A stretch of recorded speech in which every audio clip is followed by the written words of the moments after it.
Train भितर 80 टंका और स्टेशन रे 70 टंकार मिलिब शाकाहारी भोजन।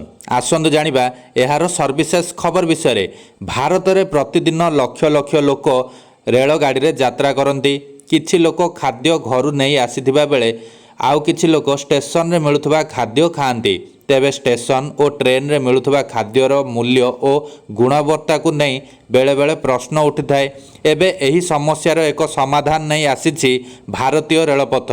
एणिकी ट्रेन भितर 80 टंकार शाकाहारी मिल और स्टेशन रे 70 टंकार शाकाहारी मिल मिलिबो।